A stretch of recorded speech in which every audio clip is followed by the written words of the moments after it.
एक दुष्ट स्वभाव वाला आदमी था, तो जंगल में गड़ासा लेके खड़ा होता। वहां से चाहे वो महात्मा निकले चाहे वो गृहस्थ निकले, पहली बात उसका दंड कमंडल रुपया पैसा छीन लेना और दूसरी बात उसको जिंदा न छोड़ना।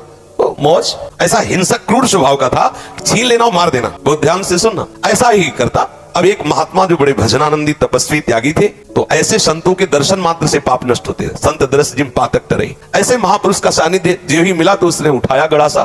तो उनका क्यों भाई, क्यों मारोगे? बोले हमारा व्यसन है, मारना हमारा स्वभाव है, हमारी आदत, हमें नशा है, हम सामान छीन लेते हैं, मारते हैं। बोले ऐसी दुर्गति होगी तेरी की तुझे पता नहीं।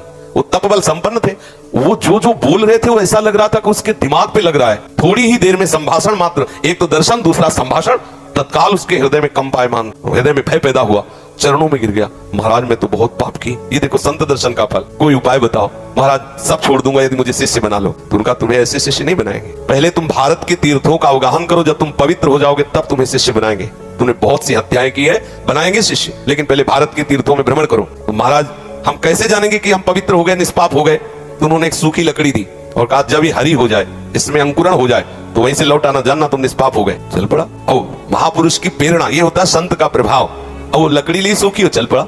10 किलोमीटर चला होगा तो एक जंगल में एक बहुत बड़ा बट वृक्ष था, बरगद का, बहुत बड़े बड़े पेड़, बरगद के बहुत बड़े, उसकी जड़ से आके शाखाओं से नवीन वृक्ष की रचना, बहुत बड़ा वृक्ष था। उसी के नीचे सोचा रात्रि काट लेते हैं, फिर हम तीर्थ यात्रा में जाएंगे। उसी के नीचे तो 4 बदमाश ऊपर चढ़े हुए थे, चोर, और वो समीप वाले गांव में चारों तरफ से आग लगाने का प्लान बना रहे थे कि तुम दक्षिण की तरफ से आग लगाना, तुम उत्तर की तरफ से आग लगाना, और फिर जो निकलेगा उनको मारेंगे, ऐसा ऐसा। उसने सोचा इतने पाप किए, हम तीर्थ यात्रा तो जा ही रहे, इन 4 को और मार देते हैं, क्योंकि ये 4 मरेंगे तो पूरा गांव बच जाएगा।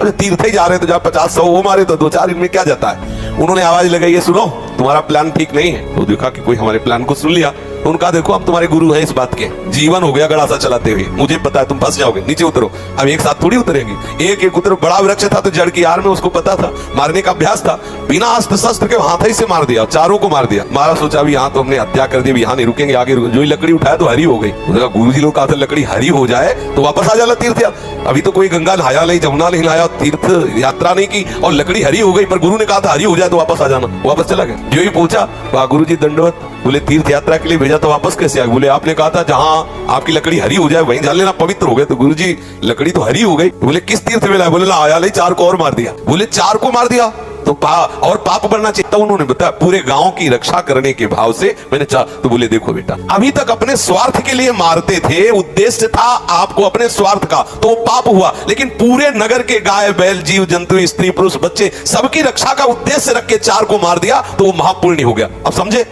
क्रिया वही है, उद्देश्य बदल गया तो फल बदल गया उसका।